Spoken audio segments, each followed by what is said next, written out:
سونے کے زیورات حاصل کرنے حیدرآباد میں مالکین کا قتل، کرایہ دار نے تنہا خاتون کو قتل کر کے ناش گوداوری میں بہا دیا۔ تلنگانہ کے دارالحکومت شہر حیدرآباد کے ملاپور بابا نگر علاقے میں ایک افسوسناک واقعہ پیش آئی۔ اکیلی رہنے والی 65 سالہ خاتون سجاتا کے قتل کا معاملہ بالآخر حل ہو گیا، جب ناچارم پولیس اسٹیشن سے مسنگ کیس کی تفتیش کے دوران چونکا دینے والی حقیقت سے پردہ اٹھ گیا۔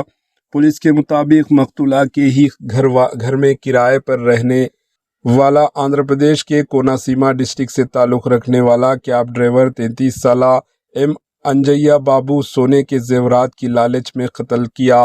بتایا گیا ہے کہ 24 دسمبر 2025 کو سجاتا کے گھر میں نہ پائے جانے پر اس کی بہن نے پولیس سے رجوع ہو کر بہن کی گمشدگی کی رپورٹ درج کروائی۔ اسی دوران انجیا بابو کا بھی اچانک غائب ہو جانا شبہات کو مزید گہرا کر دیا۔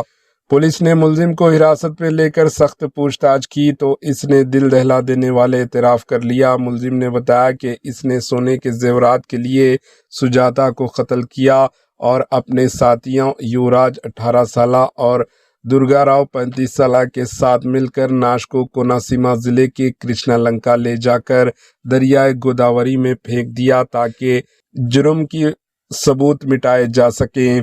پولیس نے فوری کارروائی کرتے ہوئے اصل ملزم کے ساتھ اس کے دونوں ساتھیوں کو بھی گرفتار کر لیا۔ حکام کے مطابق واردات کی مزید جوڑے اور زیورات کی برآمدگی کے لیے تفتیش جاری ہے، جبکہ اس سنگین جرم نے شہر حیدرآباد میں خوف و ہراس کی فضا پیدا کر دی۔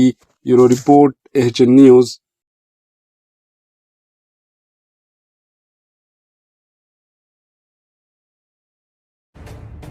AHN نیوز کے YouTube چینل کو سبسکرائب کریں اور بیل آئیکن کو دبانا نہ بھولیں تاکہ آپ کو ہر نئی آنے والی ویڈیو کا نوٹیفیکیشن بر وقت مل سکے۔